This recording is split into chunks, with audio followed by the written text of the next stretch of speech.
Guys welcome back. तो देखो आज हम लोग यहाँ पे कुछ कैलकुलस का इम्पोर्टेंट चीज़ देखने वाले हैं जो एग्ज़ाम पॉइंट ऑफ व्यू से हमारे लिए इम्पोर्टेंट है। तो हमारा जो मेन फोकस होगा ना वो होगा formulas logics tricks thereafter के हम उसको क्वेश्चंस उससे हम कैसे करते हैं, ठीक है। तो चलते चलाते कुछ इजी प्रूफ वगैरह भी यहाँ पे मैंने पीडीएफ में आपको दे दिया है जिससे आपको थोड़ा एक आइडिया मिल जाएगा। अब बहुत इजी है, ठीक है, तो काफ़ी अच्छा लगेगा। जो इजी है सो इजी है, तो इजी चीज़ें हैं, इसको जल्दी जल्दी कवर करेंगे हम लोग। तो यहाँ पे देखो जैसा टॉपिक हमारा स्टार्ट हो रहा है, length of Cartesian tangent, normal, सब टेंजेंट और सब नॉर्मल का, ठीक है। ओके, तो टेंजेंट क्या होता है, कर्व पर टेंजेंट किसी पॉइंट पे क्या होता है, नॉर्मल क्या होता है, ये बहुत छोटी चीज़ें आप पहले से जानते हो। तो जल्दी से यहाँ पे जो कुछ कह सकते हो कि मैथमेटिकल टर्म्स हैं, ठीक है, वो मैं आपको यहाँ पे दिखा दूंगा और जो फार्मूलाज वगैरह है वो यहाँ पे हम लोग कर लेते हैं, ठीक है। तो सबसे पहले हम लोग यहाँ पे स्टार्ट करेंगे टेंजेंट, नॉर्मल, फिर सब टेंजेंट और सब नॉर्मल। यहाँ पे जैसा कि आपको फिगर दिख रहा होगा, ठीक है, इस फिगर में देखो ये जो आपको दिख रहा है पोर्शन ना, ये थोड़ा सा मैं बड़ा कर देता हूँ, ठीक है। ये जो पोर्शन है ये मेरा पूरा कर्व है, ठीक है, ये रेड कलर का पूरा कर्व है, ओके। और इस कर्व पे ये जो है टेंजेंट है, ठीक है, this is the point P, ये हमारा पॉइंट पी है, ओके, एक्स वाई। और इस पॉइंट पे हम लोगों ने कोई टेंजेंट डाला हुआ है पी टी, जो कि वाई एक्सिस पे टी डैश पे कट करता है, ठीक है, okay. This is our tangent. अब अगर ये टेंजेंट है तो डेफिनेटली ये जो पी एन होगा, पॉइंट पी से लेकर के यहाँ से ये आपका नॉर्मल है। So normal is since perpendicular to tangent, so it is perpendicular, okay. यहाँ पे जो साई होता है, तो साई जो है हम लोग क्या लेते हैं, ये हम लोग लेते हैं angle of tangent with the x axis. तो मेन जो इंपॉर्टेंट चीज़ें हैं वो ये हैं कि ये जो मैथमेटिकल वैल्यूज हैं किसका कहाँ पे क्या यूज़ किया जाता है ये आपको समझना है। तो साई लिया जाता है किसके लिए, angle between tangent and the x axis, ठीक है जी। तो ये सही हो गया। अच्छा, पॉइंट चूंकि हम लोगों का पी जो है वो क्या है, वो एक्स वाई है, ध्यान दीजिएगा, पॉइंट क्या है, एक्स वाई है। इसका मतलब ये है कि ओ से लेकर के इस तक का जो लेंथ है वो आपका एक्स होगा, ठीक है। और पी से लेकर के इस तक का जो लेंथ होगा वो वाई होगा। तो पी एस यहाँ पे वाई है, दैट्स वाई कि आपको यहाँ पे वाई लिखा हुआ है, ठीक है, क्लियर है। अच्छा, अब चलो तो हम लोग सबसे पहले देखेंगे कि हम लोग लेंथ ऑफ टेंजेंट कैसे फाइंड आउट कर सकते हैं। यहाँ पे ही सब सारी चीज़ें डिस्क्राइब की हुई हैं, ठीक है। स्लोप क्या होता है जी, तो स्लोप ऑफ टेंजेंट यह सब आप पहले से जानते हो, बहुत छोटी चीज़ें हैं। स्लोप ऑफ टेंजेंट, तो चूंकि आपका जो टेंजेंट है वो साई एंगल बना रहा है तो ये हो जाएगा टेन साई, ठीक है। और टेन साई को ही हम लोग क्या बोलेंगे, D Y by D X बोलेंगे। अगर मेरा कोई भी curve y equal to F X है तो y equal to F X में किसी भी आर्बिट्रेरी पॉइंट पे जो टेंजेंट का स्लोप होता है वो D Y by D x होता है। ये सब आप क्लास 12 से जानते हैं, ठीक है। तो क्लास 12 लेवल का कॉन्सेप्ट है, कोई बड़ा चीज़ नहीं है। तो टेन साई हमारा D Y by D X होगा। ये सब चीज़ें यहाँ पे लिखी हुई हैं, ठीक है। अब देखो अगर ये एंगल मेरा साई है, ठीक है जी, ध्यान दीजिएगा, ये एंगल मेरा साई है तो नो डाउट मेरा ये भी एंगल साई होगा। ये आप इजिली देख सकते हो, ठीक है। कैसे देख सकते हैं, तो बहुत तरह का तरीका है देखने का। जैसे आप देखो ये साई है, ठीक है, ये आपका 90 है, ठीक है। तो ये क्या हो गया, तो ये जो एंगल है ये मेरा एंगल हो गया 90 माइनस साई, ये छोटा वाला एंगल, ठीक है, कौन सा, टी पी एस, ठीक है। एंगल जो टी पी एस है इसको आप देखो ये क्या हो जाएगा, ये हो जाएगा 90 माइनस साई, ठीक है जी। अच्छा, अब देखो अब ये जो पूरा एंगल है, ये जो पूरा एंगल है ये 90 डिग्री है। तो अगर ये 90 माइनस साई है तो फिर ये क्या होगा, ये साई होगा, ठीक है। तो ये बहुत ही इजी चीज़ें हैं, ये आपको समझ में आ रही होंगी, क्लियर है। तो that's why P T S और एस पी एन ये दोनों बराबर हो गया एंगल साई, ठीक है। अब यहाँ पे जो इंपॉर्टेंट चीज़ है सबसे पहला है number one, length of the tangent. तो टेंजेंट का लेंथ क्या होगा, तो पी से लेकर के टी तक ये जो है लेंथ ऑफ टेंजेंट है। तो पी टी को हम लोग लेंथ ऑफ टेंजेंट बोलेंगे और क्या हो जाएगा ये।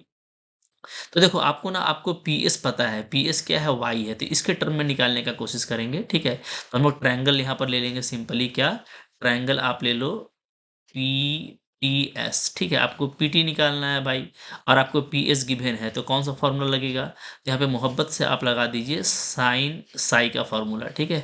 तो साइन साई अप्लाई करेंगे तो क्या हो जाएगा, परपेंडिकुलर बाई हाइपोटेनियस होता है, दैट मीन्स परपेंडिकुलर सामने आपका वाई दिख रहा है और हाइपोटेनियस जो है वो मेरा length of tangent P T है, ठीक है। यहाँ से हमको पी टी नजर आ जाएगा, क्या हो जाएगा, सिंपली आपका पी टी हो जाएगा y by sine Sai, that means y cosec Sai हो जाएगा, y कॉसेक साई, ठीक है। तो y cos x i हो गया, ये आपको देख रहे हो, ठीक है। इसको हम लोग लिख सकते हैं क्या, y root under 1 plus cot square psi लिख सकते हैं, ठीक है, since cos x i is 1 plus cot square psi. अब इस देखो कॉट में लाने का पर्पस क्या है, क्योंकि हमारा tan जो है ना वो dy बाई डी एक्स है, ठीक है। tan अगर dy बाई डी एक्स है तो यहाँ से आप कॉट लिख सकते हो मोहब्बत से, कि कॉट साई मेरा क्या हो जाएगा, dx बाई dy हो जाएगा, ठीक है। क्लियर है। तो इसीलिए कॉट में लेकर के आए हैं, तो सिंपली आपका फॉर्मूला बन गया, लेंथ ऑफ टेंजेंट क्या आ गया, simply y into square root, पूरा स्क्वायर रूट भी लिख सकते हो यहाँ पे, ठीक है, y into square root of 1 plus D x by D Y का होल स्क्वायर, ठीक है। तो देखो फॉर्मूला काफ़ी सिंपल है, और जब एग्जाम में अचानक से हमसे लेंथ ऑफ टेंजेंट पूछ दिया जाता है किसी भी कर्व के लिए किसी भी पॉइंट पे, तो फिर आप उसको इस फॉर्मूला से बहुत ही बिंदास निकाल सकते हो एकदम इजीली, ठीक है। ओके, बस आपको याद रखना चाहिए। जैसे मान लीजिए कि मेरे पास में कोई कर्व दिया हुआ है Y square equal to 4ax, ठीक है, और आपको बोलेगा कि आप लेंथ ऑफ टेंजेंट फाइंड करो एट पॉइंट 1 2, ठीक है। ओके, या यहाँ पे 4x ही ले लेना, फिर a मेरा पैरामीट्रिक वैल्यू होगा ना, तो यहाँ पे ले लेता हूँ मैं इस तरीके से, ठीक है, 4x ले लेता हूँ, ठीक है। चलिए, तो मान लो कि मेरे को ऐसा कुछ दिया हुआ है कि मेरे को कर्व दिया हुआ है Y square equal to 4x, ठीक है, और आपको बोल दिया कि एट पॉइंट एक्स वाई जो है आपको दिया हुआ है, मान लो 1 और 2, ठीक है। तो 1 2 पे आपको क्या करना है, आपको निकालना है लेंथ ऑफ टेंजेंट। तो कैसे निकालेंगे, तो सिंपली आप इसका क्या करो, आप इसका निकालो डिवाई बाई डी एक्स, ठीक है। तो यहाँ पे देखो 2 डिवाई बाई डी एक्स क्या आ जाएगा जी, तो ये आपका आ जाएगा 4, ठीक है। यहाँ पे मोहब्बत से हमारा डिवाई बाई डी एक्स क्या आ जा रहा है, तो डिवाई बाई डी एक्स का वैल्यू आ जाएगा 2 से कैंसिल करेंगे तो हमारा 2/y आ जाएगा, ठीक है। क्लियर हो गया। अब आपको निकालना है लेंथ ऑफ टेंजेंट। तो लेंथ ऑफ टेंजेंट क्या होता है, तो ये फॉर्मूला होता है। तो यहाँ से आप पहले D x by D Y निकाल लीजिएगा, ठीक है। तो ये क्या हो जाएगा, ये हो जाएगा y/2, ठीक है। ओके, अच्छा अब देखो, अब आपको जिस पॉइंट पे काम करना है वो पॉइंट आप लीजिए, आपको पॉइंट 1 2 दिया हुआ है, तो उस पॉइंट पे मेरा ये वैल्यू क्या आ जाएगा, तो हमको y को 2 लेना है, तो 2/2 आपका कैंसिल होकर के 1 आ जाएगा, ठीक है, ये हो गया। तो लेंथ ऑफ टेंजेंट क्या हो जाएगा, अगर हम डायरेक्ट इसका अप्लाई करेंगे तो y अगेन आपका 2 है, ठीक है। तो 2 in root under 1 plus D x by D y. अब ध्यान दीजिए, d x by D Y का वैल्यू क्या आया है, 1 आया है, तो 1 का स्क्वायर 1 ही होगा। तो 2√2 क्या हो जाएगा, लेंथ ऑफ टेंजेंट हो जाएगा at the point 1 2 for this curve, ठीक है। देखिए कितना जल्दी निकल जा रहा है। सो मैं आपको कह रहा हूँ कि भाई बहुत ही मोहब्बत से काम करना है, ठीक है। तो फार्मूला हमारे लिए इंपॉर्टेंट हो जाता है। उसके बाद आपको लेंथ ऑफ टेंजेंट निकालना हो, लेंथ ऑफ सब टेंजेंट निकालना हो, ये सब चीज़ें आपके लिए काफ़ी सिंपल हो जाएंगी, ठीक है। क्लियर हो गया, समझ में आ रही है बात, ओके चलो। अब देखो सब टेंजेंट क्या होता है, ठीक है, ये चूंकि इंपॉर्टेंट चीज़ है तो थोड़ा सा मैं यहाँ पे जगह बना लेता हूँ अपने लिए, ताकि हम लोग और भी बात कर सकें, ठीक है। ओके, चलिए, तो सारी बातें समझ में आ रही हैं, तो जो समझ में आ जा रही हैं उसको मैं यहाँ से हटा देता हूँ, ताकि हम लोग फर्दर फिर और भी बात कर लें। आप इसको नोट करते चले जाइएगा, ठीक है जी, क्लियर है। बाकी ये जो पीडीएफ है जो मैंने स्टार्टिंग में दिया था वो तो आपको कोर्स में जहाँ पे भी पीडीएफ शेयर किया जा सकता है वहाँ पे मैं शेयर कर देता हूँ, ठीक है। क्लियर हो गया बात, चलो। तो ये सारी चीज़ें अभी एडिशनल हैं, इनको मैं हटा देता हूँ। चलिए आगे देखिए, फिर हम लोग यहाँ पे देखेंगे सब टेंजेंट क्या होता है, ठीक है। तो देखिए जैसे आपका P से लेकर T तक आपका टेंजेंट है ना, तो PT अगर टेंजेंट है तो इस पार्ट को बोलेंगे सब टेंजेंट, याद कर लीजिए, ठीक है। T से लेकर के S तक क्या होगा जी, ये मेरा सब टेंजेंट होगा, सब टेंजेंट, ठीक है, क्लियर है। और अगर मेरा P से लेके N तक नॉर्मल है, तो जो सब नॉर्मल होगा वो क्या होगा, वो मेरा SN होगा, ठीक है। इसको मैं अलग कलर से कर देता हूँ, ये होगा हमारा SN। एस एन मेरा क्या होगा, एन से लेकर के एस तक ये मेरा क्या होगा, ये मेरा होगा सब नॉर्मल, सब नॉर्मल, ठीक है। तो देखो बहुत ही इजी है सब टेंजेंट और सब नॉर्मल को समझना। ये ऑलवेज अलोंग एक्स एक्सिस होता है, पहली बात, ठीक है, एक्स एक्सिस के अलोंग जो लेंथ है। तो टेंजेंट जिस पॉइंट पे एक्स एक्सिस को कट कर रहा है, ठीक है, और आपने पी से लेकर के जो परपेंडिकुलर डाला हुआ है एक्स एक्सिस पे, तो पी एस, ठीक है। तो टी से लेके एस तक का जो लेंथ है टी एस, ये क्या होगा, ये सब टेंजेंट होगा। और एस से लेकर के एन तक का जो लेंथ है वो आपका होगा सब नॉर्मल, ठीक है, क्लियर है। तो लेंथ ऑफ सब टेंजेंट क्या होगा, तो हमको मतलब टी एस निकालना है, वेरी सिंपल, ओके। तो टी एस निकालने के लिए अगेन आप देखो, ये साई आपको पता है और सामने वाला लेंथ आपको पता है, तो हमको बेस चाहिए, हमको लेंथ पता है, तो हम tan का फॉर्मूला अप्लाई कर देंगे इस ट्राइंगल में, ठीक है। कौन सा ट्राइंगल, ट्राइंगल अगेन हम लेंगे टी पी एस, ठीक है। तो टीपीएस लीजिएगा तो टेन साई क्या हो जाएगा, तो परपेंडिकुलर बाई बेस होता है, बेस यहाँ पे टीएस है, तो आपको मोहब्बत से दिख रहा है कि टीएस क्या आ जाएगा, वाई बाई टेन साई, ठीक है, वाई बाई टेन साई। और टेन साई आपका क्या होता है, कॉट साई होता है, so it is Y into cot psi हो गया, ठीक है। तो वाई इंटू कॉट साई आपको फौरन से मिल जाएगा।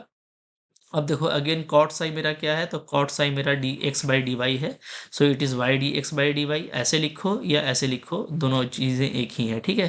तो लेंथ ऑफ सब टेंजेंट बहुत ही इजी होता है, क्या होता है, Y by D Y by D X, that means Y by derivative, simply याद रखो, तो वाई बाई डेरिवेटिव, ठीक है। लेंथ ऑफ, अच्छा तो लेंथ ऑफ टेंजेंट पूरा हो गया जी, दूसरा नंबर में लेंथ ऑफ सब टेंजेंट पूरा हो गया। अब आ जाओ लेंथ ऑफ नॉर्मल, ठीक है।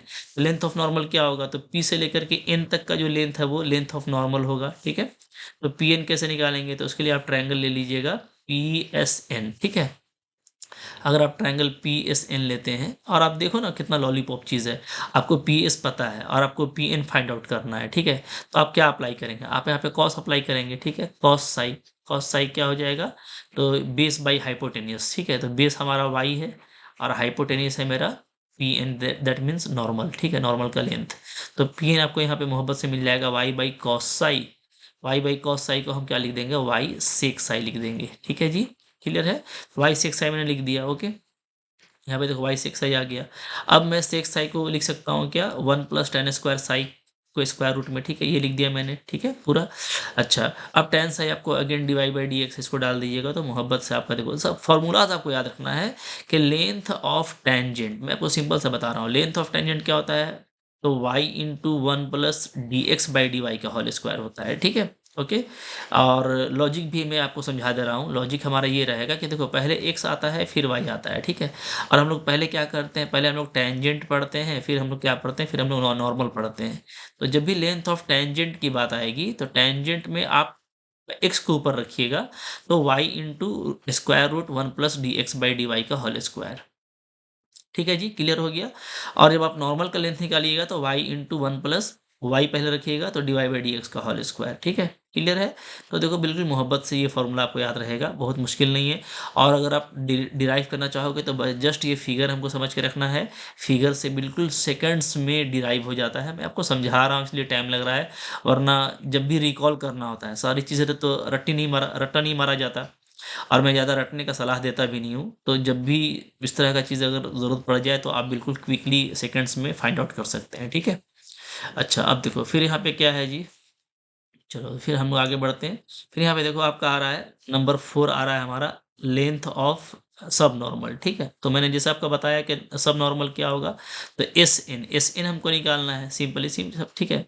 एस एन क्या हो जाएगा, तो यही ट्रायंगल आप लीजिएगा, तो आपको परपेंडिकुलर निकालना है, बेस पता है, तो आपका सिंपली अगर ये वाई है, तो बच्चा बच्चा जानता है कि अगर ये लेंथ मेरा वाई है, तो एस एन क्या होगा, वाई टेन साई होगा, ठीक है। और tan psi divide by D x होता है, so y divide by D x is the length of subnormal, ठीक है। तो देखो कितना आसान है, नॉर्मल में डिवाइड बाई डी एक्स का इस्तेमाल होगा, ठीक है, वहां पे भी और यहाँ पे भी। और टेंजेंट में आपका D x by D Y का इस्तेमाल होगा, टेंजेंट में भी और सब टेंजेंट में भी, चाहो तो ऐसे ही याद रख सकते हो, y into D x by D Y, ठीक है, ओके। या y by D Y by D, जो आपके लिए इजी हो। तो मैं शॉर्ट में आपको बता देता हूँ, बिल्कुल शॉर्ट जो हमारा तरीका होगा याद करने का, ठीक है, वो आप समझ लीजिए कैसे। तो शॉर्ट में याद रखते हैं कि भाई लेंथ ऑफ सब टेंजेंट क्या होता है भाई, तो y बाई वाई वन, ठीक है, वाई वन क्या है, डेरिवेटिव है, ठीक है। अच्छा फिर लेंथ ऑफ सब नॉर्मल क्या होता है, तो y इंटू वाई वन, ठीक है, वाई वन मेरा क्या है, डिवाइड बाई डी एक्स, ठीक है। लेंथ ऑफ टेंजेंट क्या होता है, तो लेंथ ऑफ टेंजेंट हो जाएगा y into one plus one by Y one square, ठीक है, ऐसा याद रख सकते हो आप। वाई वन मेरा डिवाइड बाई डी एक्स है, ठीक है, ओके। और लेंथ ऑफ नॉर्मल क्या हो जाएगा, तो ये हो जाएगा y into one plus Y one square, clear हो गया, ठीक है। तो आप देख सकते हो कि यहाँ पे जो कि y1 मेरा नीचे में आ रहा है ना, तो इसलिए 1/y1 लेना है, ठीक है। और यहाँ पे आपका y1 आ रहा है, तो यहाँ पे वही कोई भी लॉजिक लगाओ, लेकिन आपको याद रखना है, ठीक है, याद रखिएगा, ज़्यादा इजी होगा। नहीं भी याद रखिएगा सेकंड्स में निकल जाएगा, कोई इशूज़ नहीं है, ठीक है। These are the sub tangent and sub normal, right, सही, क्लियर हो गया। अब इस पे क्या है ना, इस पे क्वेश्चंस जो आते हैं तो वो इम्पोर्टेंट होता है, ठीक है। आपको अचानक से मान लो आपको कोई कर्व दे देगा, ठीक है, सपोज करो मैं एक एग्जांपल ले लेता हूँ, ठीक है, आपको एक कर्व दे दिया क्या, X cube plus Y cube is equal to A cube, ठीक है, ये कर्व दे दिया। और आपको यहाँ पे एक पॉइंट दे देगा, ठीक है, क्या, कोई भी एक पॉइंट दे देगा। अच्छा, इसको मैं ना 8 लिख देता हूँ, ठीक है? ये हटा देता हूँ, 8 लिख देता हूँ, ठीक है? अब आपको कोई भी पॉइंट दे देगा, 1 दे दिया और √2 दे दिया, ठीक है? और 1 और √2 दे करके अच्छा, अब ये सैटिस्फाई कर रहा है कि नहीं कर रहा है, आप ये भी चेक करोगे यहाँ पे। तो इसको 9 फिर कर लीजिए, ठीक है? जो सूटेबल है, क्वेश्चन भी डिफाइन होना चाहिए ना, ज़्यादा बेटर रहेगा, ठीक है? चलो, तो इसको 9 में कर लेता हूँ। 9, तो ये मेरा कर्व हो गया। तो यहाँ पे पॉइंट हो गया 1 √2, जो बिल्कुल जो है अच्छा 1 2 लेना पड़ेगा। अब पॉइंट्स भी तो ठीक करना पड़ेगा ना, तो 1 2 ले लेते हैं, ठीक है? चलिए, हाँ, ओके। तो 1 2, तो पॉइंट मेरा 1 2 है, ठीक है? 1 2 सेटिस्फाई कर रहा है इस कर्व को। तो 1 2 पे अगर आपको बोल दे कि भाई आप बताइए कि लेंथ ऑफ सब टेंजेंट क्या होगा, ठीक है? सब टेंजेंट का आपसे लेंथ पूछ दे और सब नॉर्मल का आपसे लेंथ पूछ दे, ठीक है? तो कैसे निकालेंगे? ये बिल्कुल इजी निकलेगा, ठीक है? सब टेंजेंट का वही लेंथ मैंने आपको बता दिया, y/y1 होता है। और सब नॉर्मल का क्या होता है जी, y/y1 होता है। तो हमको बस dy/dx फाइंड आउट करना पड़ेगा यहाँ पे। तो मोहब्बत से डिफ्रेंशिएशन कीजिएगा, क्या हो जाएगा, 3x² plus 3y² dy/dx is equal to 0, ठीक है? ये हो गया हमारा। तो यहाँ से हमारा जो dy/dx है वो क्या आ जा रहा है जी, वो आ जा रहा है -x² y², ठीक है? अगर हम लोग पॉइंट 1 2 रखते हैं तो एट द पॉइंट 1 2 इसका वैल्यू क्या आ जाएगा, तो ये dy/dx हमारा आ जाएगा, इसका वैल्यू आ जाएगा, ठीक है? -1/4। तो ये हम लोगों का dy/dx आ गया, ठीक है? अब कुछ करना नहीं है। सब टेंजेंट क्या होता है, तो मैंने आपको बताया सब टेंजेंट होता है हमारा y/y1, ठीक है? अभी मैंने आपको बताया, यहाँ पे लिखा हुआ है। तो y यहाँ पे क्या है, तो वैल्यू 2 है, ठीक है? तो ये आपका 2 हो जाएगा। और y1 क्या आ गया, तो यही मेरा y1 है, डेरिवेटिव, ठीक है? -1/4। तो -1/4 को यहाँ पे लगा दीजिएगा, तो -2/4, ठीक है? तो इसका ले लीजिएगा आप मॉड लेंथ, इसलिए कि सब टेंजेंट ये सब एक लेंथ है। लेंथ कभी भी नेगेटिव नहीं होता है, दैट्स वाई इसको हम लोग पॉजिटिव में लिखेंगे, तो ये 1/2 हो गया, ठीक है? क्लियर है? इसी तरीके से सब नॉर्मल निकालोगे, सब नॉर्मल क्या होता है, तो ये y/y1 होता है, ठीक है जी? y आपका अगेन यहाँ पे 2 दिया हुआ है और y1 हमारा क्या आया है, -1/4, ठीक है? अच्छा, यहाँ पे लगता है मिस्टेक कर दिया हम लोग ना, यहाँ पे y/y1 था, तो 1/y1 था, तो यहाँ पे सिंपली थोड़ा-सा इसको करेक्शन कर लेते हैं, ठीक है? यहाँ पे थोड़ा-सा करेक्शन कर लीजिए, ठीक है? यस, तो ये क्या हो जाएगा, यहाँ पे y हमारा 2 था और 1/y1, तो सिंपली आपका -4 हो जाएगा ना, ठीक है? तो -8 आ रहा है, इसका हम लोग ले लेंगे एब्सोल्यूट वैल्यू, तो यहाँ पे हमारा 8 जो होगा ये लेंथ ऑफ सब टेंजेंट हो गया, ठीक है? और सब नॉर्मल में तो y आपका 2 है और y1 आपका -1/4 है, तो यहाँ पे -1/4 लगाइएगा, ठीक है? और फिर इसका एब्सोल्यूट वैल्यू ले लेंगे, तो ये आपका 1/2 आ जाएगा। This is the length of subnormal, ठीक है? तो देखो, निकालना काफ़ी ईज़ी, कोई भी कर्व देगा तो आपको पॉइंट देगा, बस आपको सिंपली फॉर्मूला याद रखना है और बिल्कुल बिंदास मोहब्बत से जो है आपका सब टेंजेंट सब नॉर्मल निकलेगा। और कई बार क्वेश्चंस में मैंने देखा है कि सिर्फ फार्मूला आपसे पूछ देता है, तो फार्मूला भी आपको याद रखना चाहिए कि लेंथ ऑफ सब नॉर्मल ये होता है, सब टेंजेंट ये होता है। और अगर एमसीक्यूज आता है एग्जाम में, तो भाई आपको इतना टाइम देगा कि आप जस्ट ये फिगर बनाइएगा, ठीक है? सेकंड्स में आपका ये फिगर बनेगा, ठीक है? एक टेंजेंट डालेंगे, एक नॉर्मल डालेंगे, टेंजेंट डालेंगे, नॉर्मल डालेंगे, एक परपेंडिकुलर डालेंगे, स्प्लिट हो जाएगा, इधर सब टेंजेंट, इधर सब नॉर्मल। सिंपल सिंपल ट्रायंगल है, बचपन से करते आ रहे हैं ये सब काम, बिल्कुल बिंदास तरीके से आपसे हो जाएगा, ठीक है? क्लियर हो गया? चलो, तो ये सारी बातें हो गई हैं। तो चलो, ये सबको हटा देते हैं थोड़ा-सा हम लोग, ठीक है? चूँकि ये सबका काम खत्म हो गया। तो कुछ फिर आगे बात कर लेते हैं जी, ठीक है? चलिए, फिर यहाँ पे देखो, जो मेन चीज़ है वो आ रहा है, इंटरसेप्ट लेंथ आ रहा है, ठीक है? Intercept made by tangent on the coordinate axis, ठीक है? जैसे आप देख सकते हो ना कि ये जो है मेरा, एक जो मेरा टेंजेंट है, ठीक है? ये जो टेंजेंट है, ये मेरा एक्स एक्सिस को टी पे कट कर रहा है और वाई एक्सिस को टी डैश पे कट कर रहा है। तो अगर इंटरसेप्ट लेंथ पूछेगा आपका टेंजेंट का ऑन द एक्सिस, तो वो होगा OT और OT डैश, ठीक है? ये दोनों निकाल सकते हैं। जैसे हम लोग यहाँ पे OT कैसे निकालेंगे, ओके? तो OT निकालने के लिए क्या करेंगे जी? तो OT निकालने के लिए मोहब्बत से हम लोग क्या करेंगे, OS में TS को घटा देंगे, ठीक है? क्या करेंगे, जैसे मैं अगर निकालना चाहता हूँ OT, तो OT कैसे निकलेगा, तो ये निकल जाएगा OS माइनस TS, ठीक है? अब देखो, OS क्या है, OS मेरा x है, ठीक है? चूँकि O से लेके S तक ये पूरा x होगा, चूँकि आपका ये पॉइंट XY है, तो OS आपका x होगा, ठीक है? और TS क्या है, TS है मेरा सब टेंजेंट, और सब टेंजेंट का लेंथ क्या होता है, तो y/y1 होता है, तो x माइनस y/y1, ये सिंपली आपका हो गया इंटरसेप्ट लेंथ, ठीक है? On x axis. मोहब्बत से निकल गया। देखो वही चीज़ यहाँ पे लिखा हुआ है डिटेल में, ठीक है? y1 मेरा क्या है, dy बाई dx। क्लियर हो गया? इसी तरीके से अगर आप सब नॉर्मल का निकालना चाहते हो, सॉरी, अगर आप y इंटरसेप्ट निकालना चाहते हैं ना, आप निकालना चाहते हो ओटी डैश, ठीक है? तो ओटी डैश क्या हो जाएगा, यहाँ पे देख सकते हो आप। तो ओटी डैश निकालने के लिए ये हमारा ओटी डैश है जी, ठीक है? तो इसके लिए डायरेक्टली तो ये नहीं निकलेगा, तो क्या करेंगे, जो टेंजेंट का इक्वेशन है ना, उसमें हम लोग x को 0 पुट कर देंगे, ठीक है? इसलिए कि अगर आपको y एक्सिस का इंटरसेप्ट निकालना है आपको, तो पता है कि यहाँ पे जो भी कोऑर्डिनेट होगा वहाँ पे y का वैल्यू 0 होगा। तो आप क्या कीजिए, आप x को 0 रख दीजिएगा, ठीक है? In equation of tangent. Equation of tangent क्या है? पॉइंट एक्स वाई पे, तो ये है जी y minus Y one into, ठीक है, स्लोप, ओके, और x को कर दिया है 0, तो 0 माइनस एक्स, ठीक है? तो यहाँ से सिंपली जो मेरा इंटरसेप्ट लेंथ y है वो आपका निकल जाएगा। तो जब आप y निकालोगे यहाँ से, इस कैपिटल Y को आप अलग करोगे तो आपका ये आ जा रहा है, ठीक है? ये हमारा हो जा रहा है ओटी डैश, ठीक है? तो ओटी डैश भी आपको दिख रहा है, क्या आ रहा है, y माइनस एक्स, ठीक है, into Dibai by D x, यानी एक्स वाई वन, ठीक है? ये आ रहा है। तो ये सब निकालना बहुत छोटी-छोटी चीज़ें हैं, ठीक है? आपको एग्ज़ाम में जब भी ज़रूरत पड़ेंगी, निकल जाएगा बिंदास तरीके से, एकदम मोहब्बत से निकलता है, ठीक है? चलो आगे बढ़ जाते हैं। फिर अब देखो कुछ जो इम्पोर्टेंट चीज़ें हैं, वो है angle between radius vector and tangent, ठीक है? तो पहले आपको ये भी, आपको चूँकि ये सब टर्म्स हमारा यूज़ होगा, हमको आगे कर्वेचर पढ़ना है, और कर्वेचर के लिए हमको ये सारे टर्म्स को समझना ज़रूरी है कि क्या फ़ॉर्मूला होता है, ठीक है? So angle between radius vector and tangent यहाँ पे देखेंगे, तो यहाँ पे कर्व आपका अगेन आपको दिख रहा होगा। देखो ये कर्व है, ठीक है? दिख पा रहा है आपको? बिल्कुल बिंदास देख रहे होंगे, ये कर्व है, और ये ओ से लेकर के पी तक, ओपी जो है ना, यहाँ पे ये रेडियस वेक्टर है, ठीक है? ओपी क्या है जी? ओपी मेरा यहाँ पे रेडियस वेक्टर है, ठीक है? ओके, अच्छा, ओपी रेडियस वेक्टर हो गया, और पीटी जो है हमारा, बल्कि मैं इसको ऐसे लिख देता हूँ, टी डैश पी टी, ठीक है? टी डैश से स्टार्ट हुआ है, पीटी, ये पूरा जो है, ये पूरा क्या है, टेंजेंट है, ठीक है? तो हमको समझना है कि रिलेशनशिप क्या होता है, जो मैथमेटिकल टर्म्स हैं, जो जो भी टर्मिनोलॉजी है, उसमें आपस में रिलेशनशिप क्या होता है। जैसे देखो, ये जो है साई है, तो साई क्या है, ये है angle of tangent with X axis, ठीक है? ये हो गया। थीटा, थीटा क्या होता है, थीटा होता है angle of radius with X axis, ठीक है? समझिएगा, हाँ, थीटा क्या है, angle of radius, radius vector, this is our radius vector. So angle of radius vector with X axis is theta, angle of tangent with x axis is psi, and angle between tangent and radius vector is phi, ठीक है? तो phi क्या है, ये important है।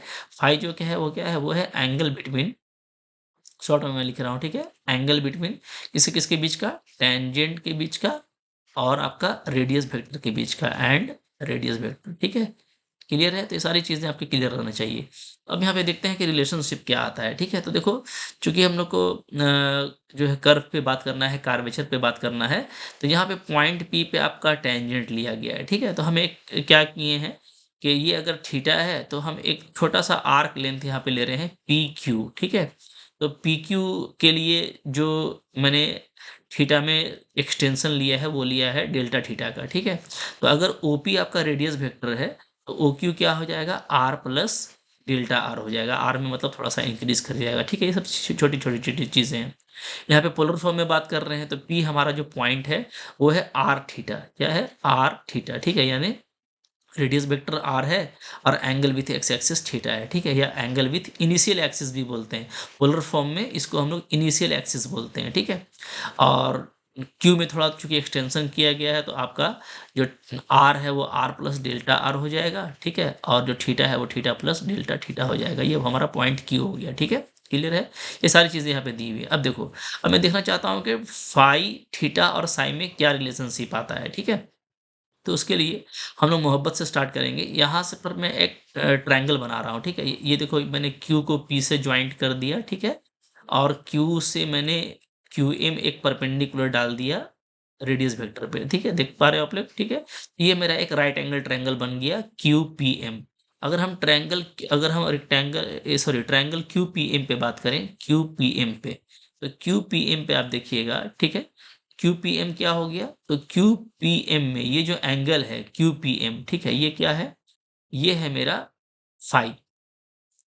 अब ये चूँकि काफ़ी स्मॉल एंगल है, ध्यान दीजिएगा, ठीक है? थीटा भी यहाँ पे स्मॉल है, डेल्टा थीटा तो काफ़ी स्मॉल है, ठीक है? तो अगर मैं डेल्टा थीटा को 0 करता हूँ, तो टैन क्यूपीएम मतलब ये जो छोटा-सा एंगल है, ये due to this delta theta है, ठीक है?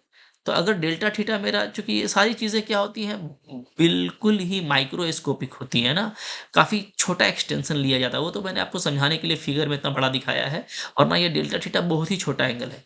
तो अगर ये बहुत ही छोटा एंगल है, तो ये जो फाई है, ये सिंपली क्या हो जाएगा, ये फाई जो है ना, ये सिंपली हो जाएगा angle between, angle Q P M हो जाएगा। तो एंगल क्यू पी एम को मैं सिंपली फाई बोल सकता हूँ। तो टैन फाई को मैं सिंपली क्या लिख सकता हूँ, टैन क्यू पी एम, ठीक है? हाँ, कब, जब मेरा डेल्टा थीटा क्या होगा, 0 होगा। लिमिट जो है मैथमेटिकल, वो हमको लगाना ज़रूरी है, ठीक है? अब देखिए यहाँ पे, अब यहाँ पे अगर आप देखोगे तो उस ट्रायंगल क्यूपीएम में टैन थीटा का वैल्यू, टैन फाई का वैल्यू क्या होगा, तो परपेंडिकुलर यानी क्यूएम बाई बेस यानी पीएम, ठीक है? क्यूएम बाई पीएम हो गया। क्यूएम को क्यूएम रखने दीजिए, पीएम को मैं लिख देता हूँ क्या, O M minus O P, लिख पा रहे हो, ठीक है? बिल्कुल आसान है। अब क्यूएम क्या होगा जी, तो क्यूएम जो है क्यू से लेकर के एम तक, अगर आप देखोगे, अगर ये डेल्टा थीटा है, ठीक है, तो ये हो गया। तो सामने वाला हम लोग पढ़ चुके हैं ना, एक क्या वो जैसे अगर हमें साइन का फ़ॉर्मूला लगा दूँ यहाँ पे, ठीक है? ध्यान दीजिएगा, तो ये क्यूपीएम में आप समझिएगा, ठीक है? मैं आपको समझाता हूँ। अ, अच्छा, ऐसे क्यूएम को बहुत तरीके से लिख सकते हैं, बड़ा वाला ट्रायंगल भी यूज़ कर सकते हैं ना, तो मैं यहाँ पे ओक्यूएम यूज़ करता हूँ, ट्रायंगल ओ, देखो ये सब बस समझ लो थोड़ा-सा, ठीक है? बाकी इम्पोर्टेंट चीज़ें लास्ट में आ जाएँगी। तो ओक्यूएम में आप देखिएगा, तो आपका बनेगा साइन डेल्टा थीटा, ठीक है? इज़ इक्वल टू परपेंडिकुलर यानी Q M divided by hypotenuse, hypotenuse है हमारा आर प्लस डेल्टा आर, ठीक है? ओके, तो यहाँ से मेरा क्यू एम क्या हो जा रहा है, simply R plus delta R into sine delta theta हो जा रहा है, ठीक है? ओ एम इसी तरीके से क्या हो जाएगा, ओ एम में कॉस का यूज होगा, तो ये हो जाएगा ओ एम, और ओ पी मेरा आर है, ठीक है? थोड़ा सा साइन का और कॉस का हम लोग यहाँ पे एक्सपेंशन यूज कर लेंगे। ये साइन का एक्सपेंशन है, ये कॉस का एक्सपेंशन है, ठीक है?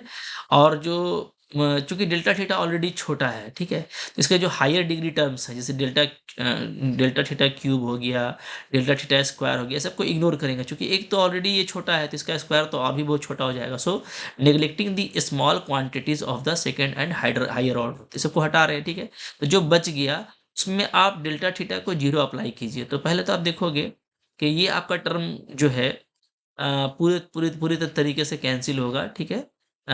ऊपर में आपका बचेगा क्या, आप देख सकते हो, ठीक है? नीचे आपका बचेगा R plus delta R minus R, तो ये आर और ये आर आपका कैंसल हो जाएगा, ध्यान दीजिएगा, चूँकि ये सबको हम लोग 0 कर दिए, ये 0 हो गया है, जितना भी हायर डिग्री टर्म है सब 0 हो गया, ठीक है? तो R plus delta R minus R, तो आर आपका कैंसल होकर के सिर्फ़ आप नीचे नीचे में आपका सिर्फ़ डेल्टा आर बचेगा, ठीक है? और ऊपर में बचेगा मेरा आर डेल्टा थीटा, ठीक है? आर डेल्टा थीटा, क्यों? क्योंकि जब आप डेल्टा आर डेल्टा थीटा करोगे तो ये तो और भी स्मॉल हो जाएगा। तो डेल्टा आर और डेल्टा थीटा ये दोनों मिल करके बहुत स्मॉल हो जाएगा। इसको हम लोग इग्नोर करेंगे, 0 करेंगे, ठीक है? तो आर डेल्टा थीटा मेरा ऊपर में बच रहा है और नीचे बच रहा है मेरा ओनली डेल्टा आर, ठीक है? तो ये आ गया। इस पे चूँकि लिमिट अप्लाई किया हुआ है तो ये आपका बन जाता है r D theta by D r. So बहुत ही इम्पोर्टेंट फ़ॉर्मूला मिल गया थोड़ा मेहनत करने से, ठीक है?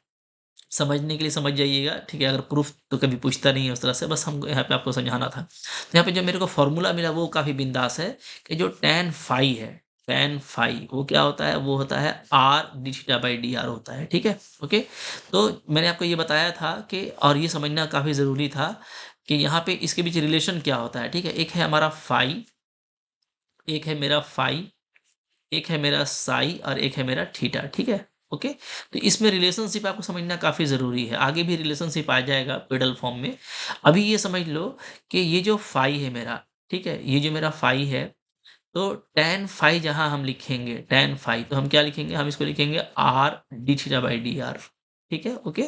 और टैन साई लिखेंगे तो ये तो सिंपली क्या हो जाएगा? ये सिंपली आपका स्लोप ऑफ द टेंजेंट हो जाएगा, ठीक है? ओके? तो टैन साई अलग चीज़ है। टैन फाई को समझ लीजिए कि जब भी पोलर फॉर्म में टैन फाई लिखना होगा हमको, वो क्या हो जाएगा जी? R D theta by D r होगा। वेरी इंपॉर्टेंट फॉर्मूला, बहुत यूज़ करने वाले हैं इसको, ठीक है? So tan phi is r D theta by D r, cot phi इसका उल्टा हो जाएगा 1/r/d/r/d थीटा, ठीक है। और फिगर्स आप देखोगे तो जो रिलेशनशिप है वो ये है कि होता है ना, external angle is equal to sum of two internal angles, ठीक है।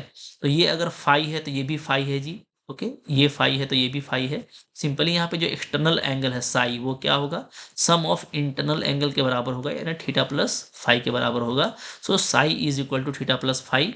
ये भी एक इंपॉर्टेंट रिलेशन है। तो ये सारी चीज़ें जो मैं आपको घेरते जा रहा हूँ ना, ये आप याद करते जाइएगा, ठीक है। इनबॉक्स कर दे रहा हूँ मैं। बहुत इंपॉर्टेंट है, बहुत यूज़ करेंगे इसको, इसलिए इसको आपको बिंदास तरीके से याद रखना है, ठीक है। ओके।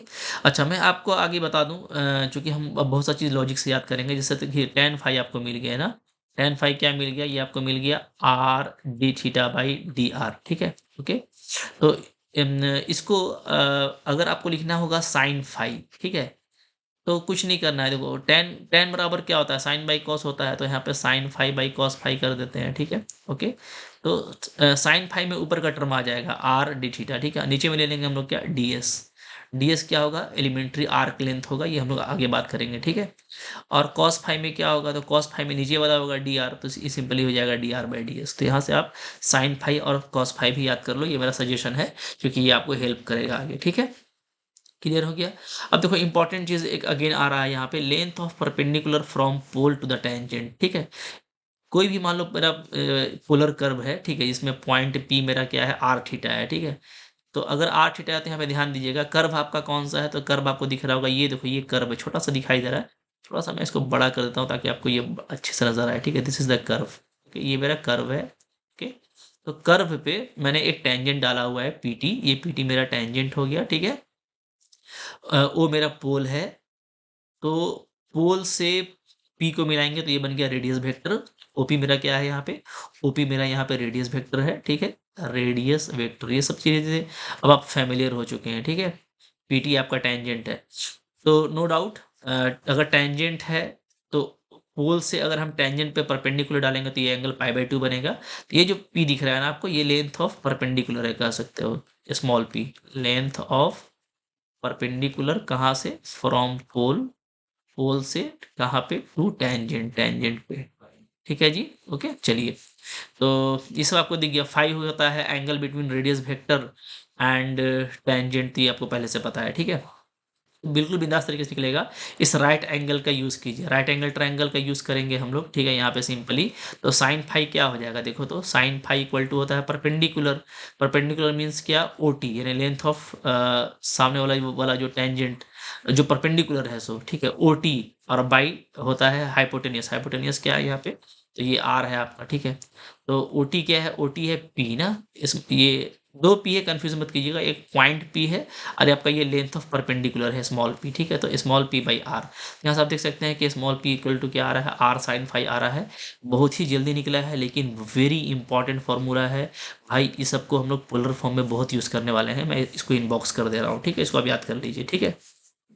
अब यहीं से एक इंपॉर्टेंट रिलेशनशिप निकलता है, जो कि बहुत ज़्यादा यूज़ होगा, ठीक है। स्पेशली इलिप्स का कर्व वगैरह लेकर के काफ़ी यूज़ करते हैं हम लोग। तो P इक्वल टू अगर आर साइन फाइव है तो इसका रेसिप्रोकल ले लीजिए। यहाँ से क्या आ जाएगा, तो यहाँ से आ जाएगा 1/p is equal to 1/r, और साइन फाइव को रेसिप्रोकल का 1 करेंगे तो ये कॉसेक फाइव हो जाएगा, ठीक है। ओके, इसका स्क्वायरिंग कर दीजिएगा तो ये आ जाएगा ये टर्म, ठीक है। और कॉसेक फाइव को हम लोग 1 प्लस कॉट स्क्वायर फाइव लिख देते हैं, ठीक है, कॉसेक स्क्वायर फाइव को, ठीक है। अच्छा, कॉट स्क्वायर फाइव को अगेन हम लोग क्या कर सकते हैं, तो अभी अभी मैंने आपको बताया कि भाई हमारा टेन फाइव क्या होता है, ये होता है r D theta by D R, ठीक है। और तो कॉट फाइव क्या होगा भाई, तो यहाँ पे जो कॉट फाइव है, कॉट फाइव हो जाएगा ये हमारा D R by R D theta, ठीक है। क्लियर है। तो सिंपली हम लोग इसको यहाँ पे पुटअप कर देंगे, ठीक है। तो यहाँ पे पुटअप कर दीजिए, देखिए ये वाला वैल्यू आ गया है, आगे में 1/r² था, इसको सिंपलीफाई कीजिएगा, ये आ जाएगा। तो मोहब्बत से आप कह सकते हो कि 1/p² जो आ रहा है ना, वो ये आ रहा है। ये मैं इनबॉक्स कर रहा हूँ, बट इसको याद नहीं करना है, इंपॉर्टेंट है। इसको आप पहचान लेंगे तो फैमिलियर रहेंगे, फैमिलियर रहेंगे तो आपको यूज़ करने में आगे ईजी लगेगा, ठीक है। अब यहाँ पर अगर u को 1/r रख देते हैं तो du/d आपका इस तरीके से आ जाएगा, ठीक है। तो आप फिर इसको और सिंप्लीफाई करके ऐसे लिख सकते हो। ये सारी टर्म्स क्या है ना कि आपको आगे देखने को मिल सकती हैं, इसलिए मैं इसको एक बार दिखा दे रहा हूँ ताकि आप इससे आप familiar रहें, ठीक है। बट नॉट मोर इम्पॉर्टेंट कि इसको याद रखा जाए, ठीक है जी। ओके, तो यहाँ पे पेडल इक्वेशन, पेडल इक्वेशन क्या होता है, पेडल इक्वेशन थोड़ा बता देते हैं, फिर पेडल इक्वेशन पे भी बहुत ही इंपॉर्टेंट है पेडल इक्वेशन, खासकर कार्वेचर में बहुत इंपॉर्टेंट हो जाता है। पेडल इक्वेशन होता क्या है सिंपली अगर देखिएगा तो the relation between P and R, ठीक है, अभी आपने पढ़ा ना पी क्या होता है, तो पी होता है लेंथ ऑफ परपेंडिकुलर, ठीक है, length of perpendicular from pole या बोलेंगे ओरिजिन, ठीक है, फ्रॉम पोल टू टेंजेंट, तो ये होता है पी। और आर क्या होता है, आर हमारा होता है मैग्नीट्यूड ऑफ रेडियस वेक्टर, ठीक है, मैग्नीट्यूड ऑफ रेडियस वेक्टर। तो पी और आर के बीच का जो रिलेशनशिप होता है ना, अगर हम उसमें कर्व को लिखें, कर्व का इक्वेशन को अगर हम पी और आर के टर्म में लिखें तो उसको हम बोलते हैं पेडल इक्वेशन, ठीक है। इसको सिंपली डिफाइन किया जाता है कैसे, P is equal to F R या बोलो R equal to F P, दोनों एक ही चीज़ है कि पी आर से रिलेट कर रहा है या बोलो आर पी से रिलेट कर रहा है या बोलो F P R equal to zero, तो ये भाई सिंबल है, ठीक है। अब पेडल इक्वेशन आप कार्टेशियन फॉर्म में भी निकाल सकते हो, पोलर फॉर्म में भी निकाल सकते हो, ठीक है। सिंपली आपको करना क्या है, तो जैसा मैंने आपको बताया कि लेंथ ऑफ परपेंडिकुलर और रेडियस वेक्टर में आपको रिलेशनशिप निकालना है। तो केस वन यहाँ पे बन गया कि to form pedal equation of curve whose Cartesian equation is given. अगर कार्टेशियन इक्वेशन गिवन है, कर्व कार्टेशियन फॉर्म में दिया हुआ है, तो उसका पेडल इक्वेशन कैसे निकालेंगे, तो देखो सिंपल सा चीज़ है। मान लो मेरा कर्व ऐसे दिया हुआ है, ठीक है, ओके। तो आप सबसे पहले तो टेंजेंट निकालोगे, मान लो किसी पॉइंट एक्स वाई पे मैं टेंजेंट लिख देता हूँ, टेंजेंट का इक्वेशन ये हो जाएगा जी, ठीक है, क्लियर हो गया। थोड़ा इसको अरेंज करके लिखिएगा मोहब्बत से, तो Y minus X into D Y by D X, ठीक है, प्लस दिस हो जाएगा, मतलब वाई हो गया ये एक्स का कोइफिशिएंट हो गया, और ये हो गया फिर मेरा, क्योंकि आप कोई भी पॉइंट पे काम करोगे तो ये कांस्टेंट वैल्यू होगा, ठीक है, ये हो गया। अब हमको ओरिजिन से, चूंकि आप कार्टेशियन पे काम कर रहे हो, तो यहाँ पे जो पोल होगा, यहाँ पे जो स्मॉल पी होगा वो क्या होगा, वो लेंथ ऑफ परपेंडिकुलर होगा फ्रॉम कहाँ से, फ्रॉम ओरिजिन। तो ओरिजिन से अगर आप परपेंडिकुलर निकालिएगा, ये आपका एक स्ट्रेट लाइन है, ध्यान दीजिए पूरा, ठीक है। तो हम लोग क्या करेंगे, हम लोग फॉर्मूला पता है, फॉर्मूला क्या होता है जी, फॉर्मूला ये होता है कि मान लो मेरा कोई लाइन अगर दिया हुआ है, मैं आपको बता देता हूँ, मान लो मेरा कोई लाइन दिया हुआ है, ठीक है, ये लाइन है, और मेरे को परपेंडिकुलर निकालना है किसी पॉइंट एक्स वाई से, ठीक है, एक्स वाई से निकालना है, और ये लाइन है मान लो मेरा a x plus b y plus c equal to zero. तो जो लेंथ ऑफ परपेंडिकुलर पी का फॉर्मूला होता है वो क्या होता है, तो हम लोग एक्स के प्लेस पे एक्स वाई ही रख लिए हैं इसको, चलो इसको थोड़ा सा और अच्छा कर देते हैं, अल्फा बीटा कर देते हैं, समझ में आएगा, ठीक है। तो एक्स के प्लेस पे आप अल्फा रखोगे, वाई के प्लेस पे बीटा रखोगे, तो ये हो जाएगा ए अल्फा प्लस ये हो जाएगा B beta plus C divided by क्या हो जाएगा, coefficient of X and Y, so A square plus B square. तो ये टू डायमेंशनल ज्योमेट्री में परपेंडिकुलर का फॉर्मूला होता है, लेंथ ऑफ परपेंडिकुलर का, ठीक है। तो यहाँ पे हमको ओरिजिन से निकालना है परपेंडिकुलर, तो हम लोग क्या करेंगे, जो मेन वेरिएबल है वो है वाई और एक्स, तो इसको जीरो करेंगे, ये जीरो हो जाएगा, ठीक है, इसको भी जीरो करेंगे तो ये भी जीरो हो जाएगा, तो हमारा सिर्फ बचेगा ये ऊपर में, तो ये बच गया X divide by D X minus Y divided by coefficient, तो वाई का कोइफिशिएंट वन है तो वन का स्क्वायर वन ही होगा, ठीक है, और एक्स का coefficient divide by D X है, तो इस फॉर्मूला के अकॉर्डिंग आपका ये पी निकल गया, पी निकल गया। आर जो होता है रेडियस वेक्टर होता है, तो आर जो होता है ना वो ओ पी स्क्वायर होता है, ठीक है, और पी हमारा क्या है, एक्स वाई पॉइंट है, तो एक्स वाई पॉइंट का अगर आप ओरिजिन से डिस्टेंस निकालिएगा तो क्या आएगा, X square plus Y square आएगा, क्योंकि यहाँ पे स्क्वायर है तो simply X square plus Y square, ठीक है। तो ये पी का वैल्यू हो गया, ये आर का वैल्यू हो गया। कोई भी कार्टेशियन कर्व दिया रहेगा, इसी पी और आर को हम लोग आपस में एलिमिनेट करेंगे, पी और आर के फॉर्म में जो भी इक्वेशन आएगा वो पेडल इक्वेशन कहलाएगा, ठीक है। अच्छा, अगर आपको निकालना है इसको पोलर फॉर्म में, तो पोलर फॉर्म में कैसे करेंगे, तो पोलर फॉर्म में हम लोग यहाँ पे करेंगे पेडल इक्वेशन निकालने के लिए आपका कर्व दिया होगा एफ आर थीटा में, ठीक है, P equal to R sine phi, ये आपको यूज करना है, ठीक है, और साथ में आपको यूज करना है क्या, tan phi equal to R D theta by D R, ये यूज करना है, ठीक है। ये दोनों यूज करेंगे, ये दोनों यूज करके पी और आर में हम लोग निकालेंगे रिलेशनशिप, तो जो भी हमको रिलेशनशिप मिलेगा P equal to F R, ठीक है, वो क्या होगा, वो हमारा पेडल इक्वेशन होगा। तो चाहे इसका यूज करो या कॉट फाई का यूज करो, बात एक ही है, ठीक है। तो कार्टेशियन इक्वेशन में देखो मतलब रटने वाला कोई चीज़ नहीं है, कार्टेशियन इक्वेशन में आपको लेंथ ऑफ परपेंडिकुलर चाहिए, पी और आर का relation, length of perpendicular p r radius vector, इन दोनों के बीच में जो भी रिलेशन आएगा कार्टेशियन में वो आपका पेडल इक्वेशन देगा। और पोलर इक्वेशन में पी और आर के बीच में डायरेक्ट जो रिलेशनशिप है इसका यूज़ कर लीजिए, यहाँ पे tan फाई आपका ये होता है, तो इन दोनों का हेल्प से आपको पूरा पी और आर में रिलेशनशिप मिल जाएगा, ठीक है, क्लियर है। यहाँ पे एक इंपॉर्टेंट बात लिखा हुआ है, sometime we do not get the value of phi from the equation 3, मतलब कभी कभार क्या होता है कि tan फाई और cot फाई से आपको डायरेक्टली फाई नहीं मिल पाता है, ठीक है, तो वैसे केस में हम लोग क्या कर सकते हैं, तो वैसे केस में ना हम लोग